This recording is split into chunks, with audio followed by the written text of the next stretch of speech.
Assalamualaikum warahmatullahi wabarakatuh. Sampurasun. Selamat bertemu kembali dengan kami di perjalanan kami saat ini. Kami menuju ke daerah Tasik Selatan. Tasik Selatan ini dulunya merupakan dasar lautan dangkal. Itu kenapa banyak sekali batuan kars dan gua di daerah ini. Tujuan kami saat ini adalah ke salah satu gua di Tasik Selatan bernama Gua Anteg. Menurut sejarah, gua ini sangatlah penting dikarenakan gua ini adalah asal muasal Tasik, yaitu petilasan Eyang Sukapura. Kenapa kami menuju ke Gua Anteg ini? Kami menuju ke lokasi ini dikarenakan banyak sekali orang-orang yang meminta hodam kepada kami. Tanpa paham hodam itu apa. Ada juga orang yang katanya pernah mencari hodam di sini. Bahkan ada yang memaharkan hodam tersebut untuk didampingkan kepada orang lain. Kenapa masih banyak orang yang mempunyai pemikiran seputar hodam? Hodam diambil dari bahasa Arab yang artinya pembantu, pelayan, atau pesuruh. Kenapa masih banyak orang yang seolah-olah menginginkan, mengunggulkan, dan sangat mengharapkan hodam ini? Tidak ada yang salah dengan Gua Anteg ini. Orang-orang yang datanglah sebagian yang mempunyai pemikiran salah. Ada banyak orang yang datang melakukan zikir dan wirid ke tempat ini dengan harapan bisa mendapatkan hodam, bukan untuk mengingat pada Sang Pencipta, bukan untuk berbakti, beribadah dengan lillahi ta'ala. Dengan zikir atau wirid ini, seharusnya yang ada dalam diri kita adalah apakah kita diampuni oleh Sang Pencipta? Apakah wirid kita diterima oleh Sang Pencipta? Apakah zikir dan wirid kita membuat kita menjadi manusia yang lebih baik? Banyak sekali pertanyaan yang kami terima. Dengan zikir atau wirid, hodam apakah yang akan kami dapat? Hodam apakah yang akan kami terima? Subhanallah. Itu semua tergantung dengan niat yang melakukan wirid tersebut. Segala sesuatu tergantung dari niat, saudaraku. Kalau zikir atau wirid berharap menjadi sakti, kuat, kaya, dihargai orang dengan bantuan hodam tersebut, bisa jadi jenis yang datang adalah bangsa jin atau bahkan dari jenis iblis. Di sini kita dituntut untuk benar-benar jeli, jangan tertipu mata dan tertipu mata keenam kita, mata batin.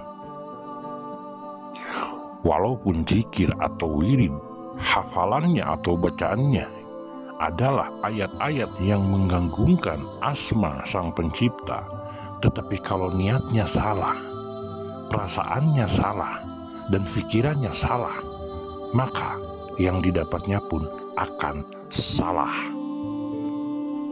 Semua tergantung dan dikembalikan lagi kepada niat, frekuensi gelombang pikiran, perasaan, kejiwaan, spiritual, dan intelektual yang melakukannya. Sejak lahir manusia mempunyai pendamping yang disebut korin. Korin ini merupakan jin merah, yaitu jin golongan lemah yang tidak mempunyai syahwat. Korin ini pun disebutkan di dalam kitab suci. Manusia lahir bersama ari-ari, dan korin adalah astral dari ari-ari tersebut, dan ari-ari merupakan wujud manifestasi dari korin tersebut. Tidak hanya bayi yang diazanin saat lahir, ari-ari pun diazanin. Bahkan, ari-ari pun diperlakukan dengan sangat baik, dikebumikan, dan lain sebagainya, sesuai dengan adat dan kepercayaan. Lalu, apakah hodam? Seperti yang kami sebutkan di awal, hodam diambil dari bahasa Arab yang berarti pembantu, pelayan, atau pesuruh. Khodam ini terdiri dari berbagai macam jenis, berbagai macam karakteristik, dan berbagai macam unsur. Di dalam diri manusia memiliki unsur-unsur penciptaan. Ada unsur air, api, angin, tanah. Di dalam khodam pun seperti itu. Khodam tersebut terbagi menjadi beberapa. Di antaranya adalah khodam ilmu, khodam leluhur, dan khodam malaikat. Khodam ilmu yaitu khodam dari bangsa jin yang datang berdasarkan tingkah laku, perbuatan, ataupun datang pada manusia yang seringkali belajar ilmu kebatinan, tarekat, yang hidupnya berhubungan dengan spiritual. Yang kedua adalah khodam leluhur. Di sini orang banyak tertipu daya. Khodam leluhur adalah khodam dari kalangan jiwa-jiwa yang bersih ataupun jiwa-jiwa yang kotor, yang energinya tetap ada dan akan mengikuti sesuai dengan energi yang sinkron dengan manusianya. Frekuensinya sama, maka dia akan mendampingi manusia tersebut. Di sini perlu ditekankan, yang kami sebutkan di sini adalah energinya, bukan ruh. Yang terakhir adalah khodam malaikat. Khodam ini adalah khodam yang paling langka dan paling utama dan luar biasa istimewa, dan hanya dimiliki oleh orang-orang yang istimewa, dan orang tersebut dikasihi, disayangi, diberkahi oleh Yang Maha Kuasa. Jarang sekali manusia memiliki khodam ini. Khodam didapatkan dengan berbagai macam cara dan berbagai macam tujuan, sesuai dengan apa yang sudah ditentukan oleh Yang Maha Kuasa. Dan yang kami dengar, banyak sekali orang-orang yang datang ke tempat ini, di ujung goa mereka berburu khodam. Yang harus kita ingat di sini adalah khodam cuma pembantu, dan fungsinya hanya membantu, bukan mendominasi. Itulah saat ini banyak sekali di media sosial yang terbalik keadaannya. Manusia yang didominasi oleh khodam, yang akhirnya hidupnya pun ngawur. Khodam tidak perlu diburu, dikejar, ataupun dicari, apalagi dengan cara-cara instan yang justru akan merugikan diri sendiri. Mohon maaf seandainya tidak sependapat untuk orang-orang yang di luar, seperti ada orang-orang yang memaharkan khodam tersebut. Khodam tersebut didampingkan bersama orang dengan mahar tertentu. Orang tersebut tidak melihat khodam tersebut, dan orang yang didampingkan tersebut tidak bisa berkomunikasi dengan khodam tersebut. Yang ada hanya halusinasi. Orang bisa berbicara, khodamku adalah harimau, khodamku adalah ular, tanpa bisa melihat secara pasti, tanpa bisa berkomunikasi. Yang akhirnya, di saat orang itu harus menghadap kepada Sang Pencipta, sementara khodam tidak diturunkan atau tidak dibuang sebelumnya, maka khodam tersebut akan menjadi jin nasab, yaitu khodam yang diturunkan secara tidak sengaja kepada keturunan kita. Keturunan kita tidak mengerti apa-apa tentang khodam, yang akhirnya efeknya pun menjadi jelek kepada yang ditempeli khodam tersebut. Karena sejatinya, khodam yang sejati, yang sudah diperuntukkan Sang Pencipta untuk diri manusia, mereka akan datang menghampiri tanpa perlu dicari ketika waktunya sudah tiba. Sekali lagi, khodam jangan sampai mendominasi. Bukan kita sebagai manusia yang menghampiri dan mengikuti Khodam. Khodamlah yang harus mengikuti dan menghampiri kita. Banyak waliullah, ulama, budayawan, praktisi supranatural. Justru Khodamlah yang belajar pada mereka. Khodamlah yang menjadi jamaahnya. Khodamlah yang menjadi pembantunya. Jangan dibalik seperti kebanyakan pada saat ini. Banyak dagelan-dagelan di media sosial yang khodamku adalah harimau, tapi beliau tidak bisa melihat khodam tersebut. Cuma katanya, kata paranormal yang mendampingkan khodam tersebut. Seperti pernah kita sampaikan, manusia menemukan dirinya oleh dirinya. Manusia membuka dirinya oleh dirinya.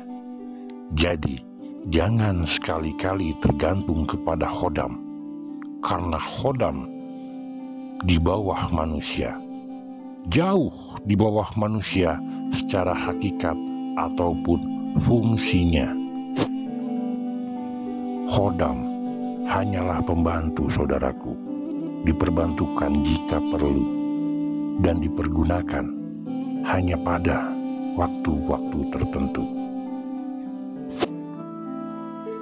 Tetapi tetap segala sesuatu yang kita hadapi sebagai manusia yang ditempuh dan dijalani oleh manusia semua berpegang teguh kepada dirinya sendiri atas tuntunan cahaya sejati dari Sang Pencipta. Bukan khodam yang harus kita cari, tetapi temukanlah sejatinya diri. Di saat kita menemukan diri kita yang sejati, maka khodam-khodam itu akan menghampiri dan menghamba menurut kepada kita dan akan menjadi makmum. Kenalilah dirimu, maka akan mengenali Tuhanmu. Di dalam proses mengenali diri kita, ada proses mengenali Tuhan.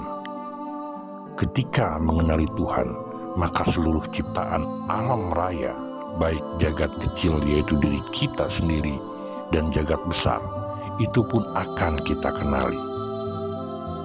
Mereka akan mengenali, mengerti sebuah energi yang mereka rasakan dalam diri sanubari yang sejati. Maka khodam pun akan menghampiri dengan sukarela, membantu, menjaga, melindungi, ataupun memang sudah diperuntukkan fungsinya.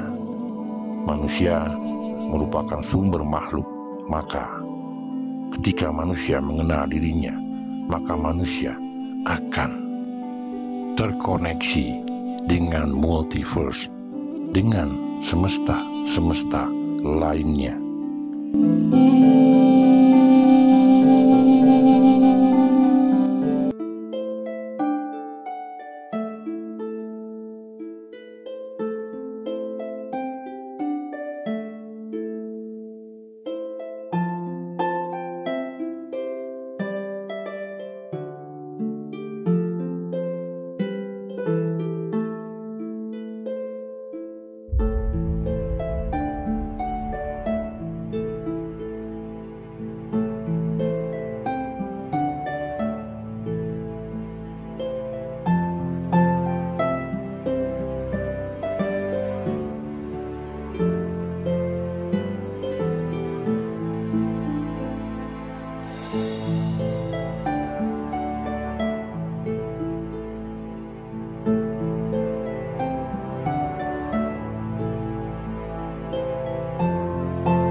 Tim pun mulai memasuki Gua Antegini. Ketika mulai masuk, Mata kami dimanjakan oleh ornamen-ornamen yang ada di dalam gua ini. Ternyata Gua Anteg ini memiliki ornamen yang cukup lengkap, dari mulai stalagmit, stalaktit, bahkan gordin sekalipun ada di sini. Dari olah rasa, olah pikir, dan rekaman alam yang kami terima, banyak sekali orang yang datang ke sini dengan tujuan yang berbeda-beda. Ada yang untuk berziarah, ada yang untuk mengingat leluhur, ada yang ingin mengetahui secara langsung seperti apakah gua yang pernah dikunjungi Syekh Abdul Muhyi sebelum menemukan gua Saparwadi. Dan yang terakhir adalah orang-orang yang datang dengan tujuan khusus. Di dalam gua ini tidak semua tempat dipergunakan untuk bermeditasi, semedi, ataupun bertapa. Hanya tempat-tempat tertentu, beberapa tempat tertentu yang kami lihat di dalam yang bisa dipergunakan atau yang biasa dipergunakan oleh orang yang datang ke tempat ini. Tetapi dari rekaman alam yang kami terima, hampir keseluruhan mereka yang datang untuk bersemedi, bertapa, atau bermeditasi di tempat ini tidak mendapatkan apa-apa. Seperti yang kami pernah sampaikan, ritual tanpa spiritual adalah nol besar. Datang ke tempat ini berharap mendapatkan sesuatu tanpa bisa menyelaraskan tri tangtu diri atau trisula jiwa yang disebut nalar, nurani, dan naluri, hasilnya pun akan nol besar. Yang ada hanya akan dimanfaatkan oleh makhluk-makhluk dari dimensi lain dengan tujuan menyesatkan manusia. Banyak dari mereka yang mencoba untuk bermeditasi, bersemedi, atau bertapa di tempat ini terjebak oleh ilusi. Mereka hanya mempercayai halusinasi, yang akhirnya makhluk astral yang berniat menyalahkan atau menyesatkan manusia dengan gampang untuk mengarahkan ke jalan yang salah. Hati-hati saudaraku, mereka menyesatkan manusia dengan sangat halus. Kita harus benar-benar hati-hati dalam ranah meditasi, karena yang kami dapatkan di sini banyak sekali orang yang terjebak di dalam ilusi, halusinasi, dan imajinasi.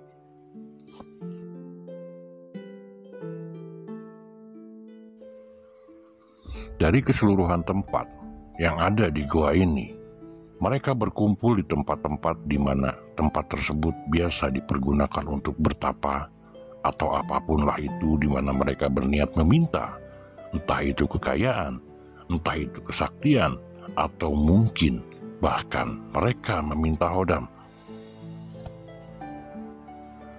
Di sekeliling kami sering menerima pertanyaan di mana, tolong terawang, hodamku apa? Harimau kan? Seperti di media sosial pun banyak hal seperti itu. Coba diterawang hodamku. Mereka benar-benar terjebak oleh halusinasi karena mereka didoktrin oleh paranormal yang kamu telah aku masukin hodam berupa harimau, ular, burung, atau bahkan jangkrik sekalipun. Dan lucunya, tidak ada satupun hodam yang ada. Akhirnya, mereka terikat oleh halusinasi di mana aku mempunyai hodam. Hodamlah segalanya.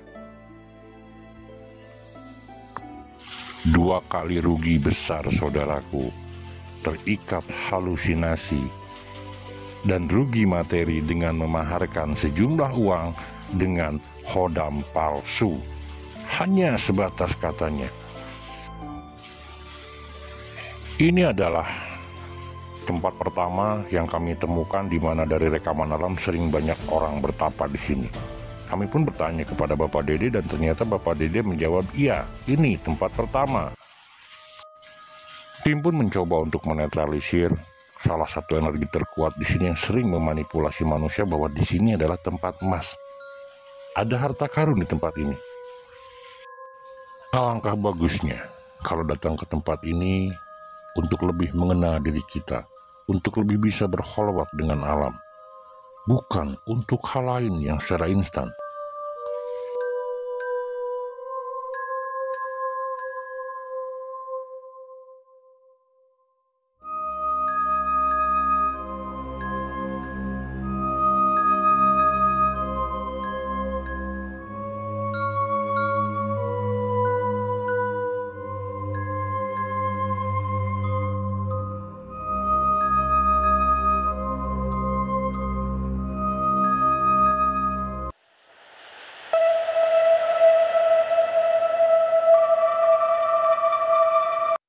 Kenapa kita banyak tertinggal? Karena mayoritas dari kita sangat terikat oleh mistik dan mitos. Tidak mencoba menggali keilmuannya, logikanya seperti apa, dalam artian malas untuk menyelaraskan naluri, nalar, dan nurani. Tanpa spiritual yang kuat, tanpa intelektual yang tinggi, datang ke tempat ini hanya untuk bersila, mengagungkan asma Sang Pencipta, sementara di hati hanya ada sesuatu yang ingin didapat secara instan. Hasilnya akan nol besar, saudaraku. Hanya buang-buang waktu dan hanya buang-buang energi. Tim pun melanjutkan perjalanan ke bagian dalam dan salah satu tim tertarik di bagian sebelah kiri atas. Tim menangkap sesuatu yang ternyata tempat tersebut adalah tempat kedua menurut Bapak Dede, karena kami masuk ditemani oleh Bapak Dede agar supaya ada saksi yakin bahwa tidak ada rekayasa di sini.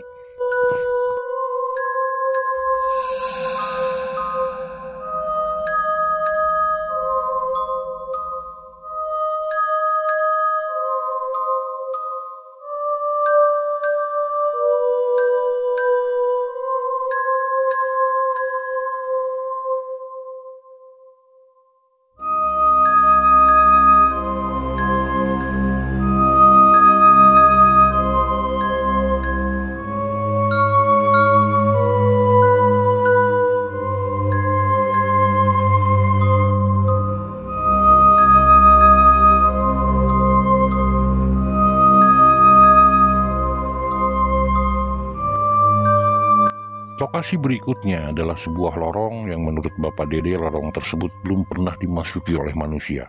Termasuk Bapak Dede sendiri pun sebagai juru kunci belum pernah masuk ke tempat tersebut.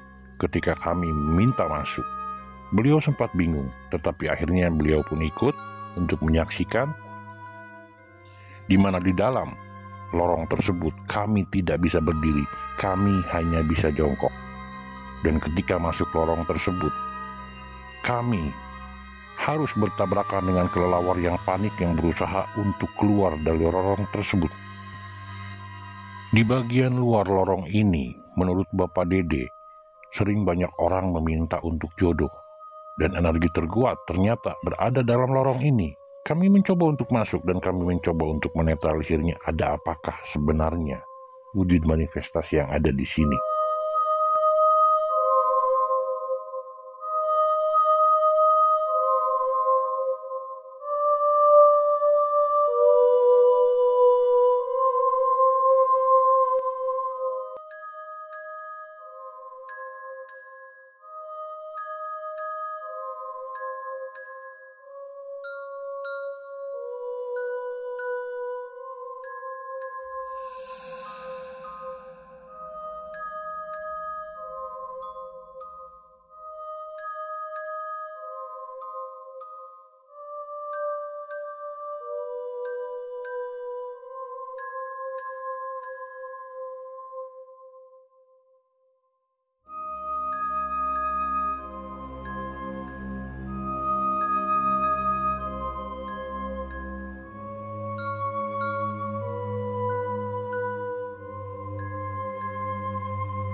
Setelah digali, ternyata Bapak Dede lah yang menemukan wujud manifestasi tersebut.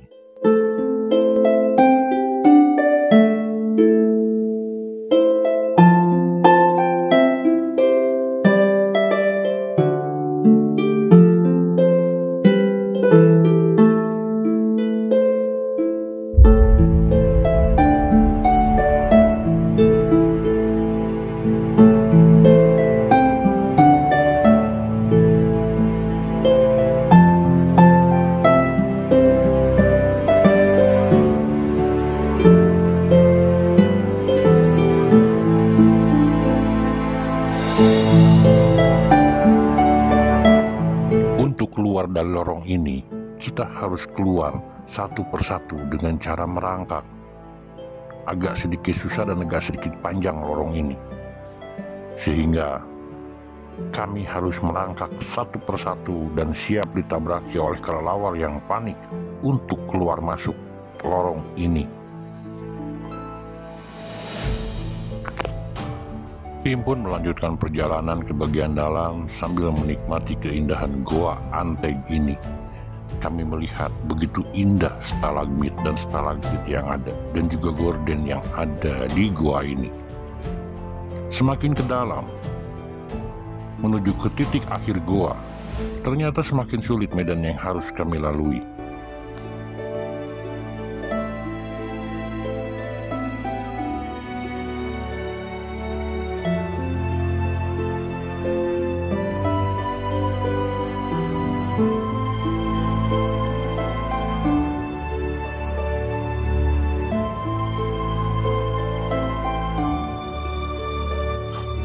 Semakin dalam, semakin banyak kelelawar, karena gua ini merupakan sarang kelelawar-kelelawar tersebut. Untuk bisa memasuki celah, kami harus bertabrakan dengan kelelawar-kelelawar yang panik yang mencoba untuk keluar. Om Beri pun sampai terlihat agak sedikit bingung untuk melewati lorong ini, karena harus bertabrakan dengan kelelawar-kelelawar yang ada di tempat ini.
Celah yang harus kami lewati, celah yang sangat sempit, sehingga tim pun harus sangat hati-hati untuk bisa melewati celah ini.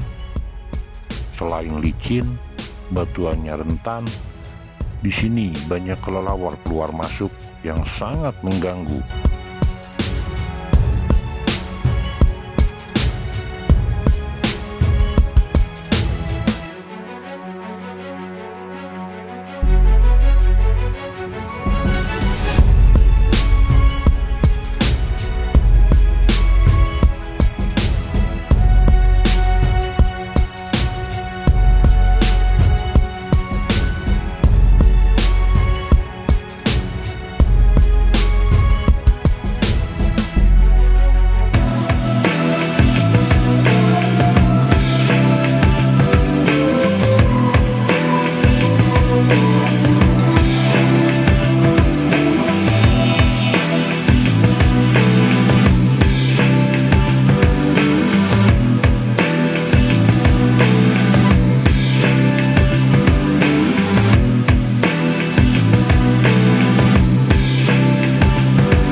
kami selesai melewati celah di bagian bawah, kami sampai di satu lokasi yang disebut Cikahuripan.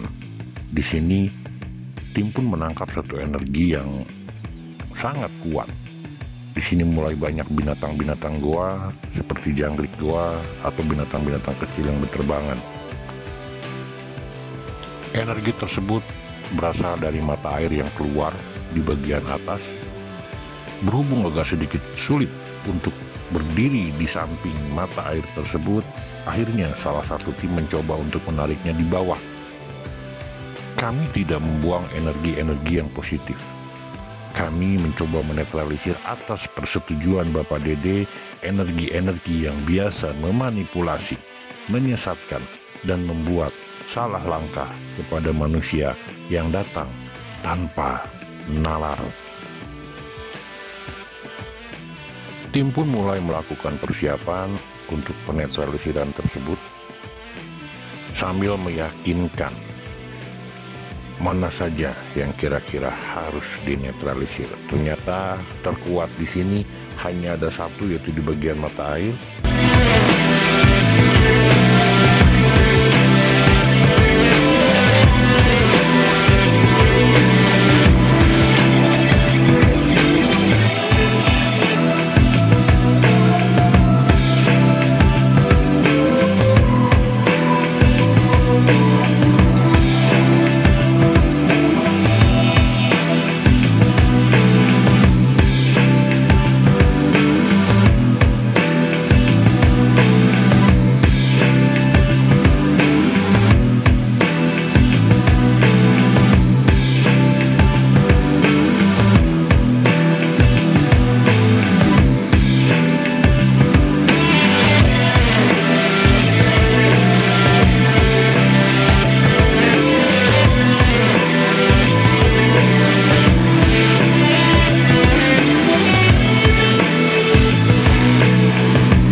pun melanjutkan perjalanan melewati salah satu batu yang disebut batu Korsi. Inilah penampakannya. Dan terakhir kami pun sampai di penghujung goa, satu ruangan yang sangat besar di mana menurut Bapak Dede sekitar 4.000 orang bisa masuk di ruangan ini. Inilah titik pusat orang-orang yang datang ke sini. Di ruangan ini kami menemukan banyak tikar bekas orang bertawasul, bekas orang yang datang ke sini untuk menginap atau bertapa atau apapun itu. Di sini ada satu energi yang tim coba untuk netralisir dengan meminta bantuan sedikit energi dari Bapak Dede untuk menetralisir salah satu energi yang ada di batu ujung gua ini.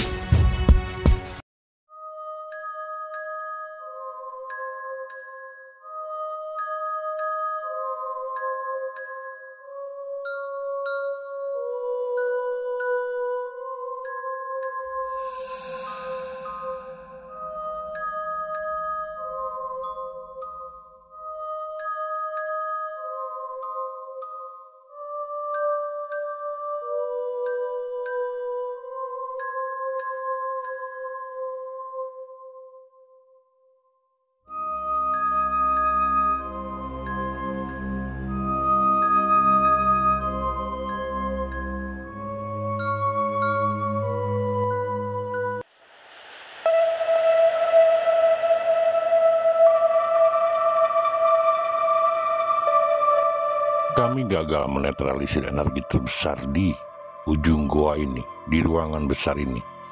Tetapi di luar dugaan, di saat kami akan menuju jalan pulang di luar goa, di depan musola kecil, energi tersebut menyusul kami.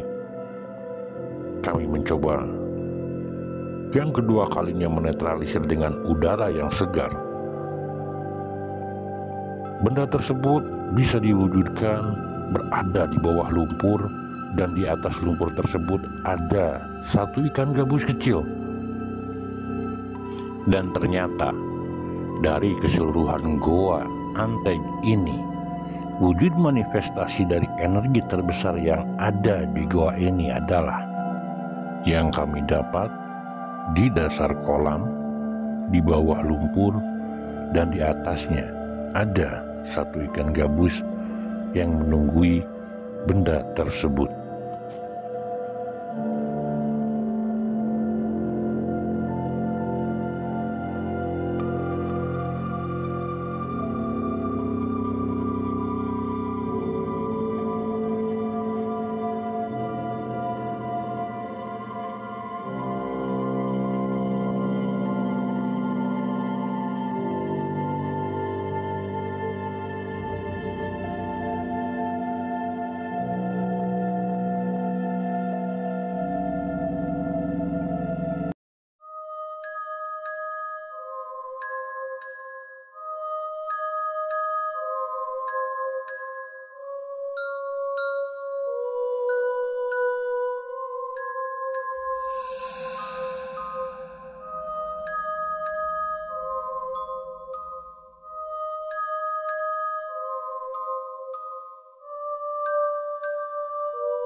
Terima kasih telah mengikuti perjalanan kami. Sampai ketemu di perjalanan kami berikutnya. Assalamualaikum warahmatullahi wabarakatuh.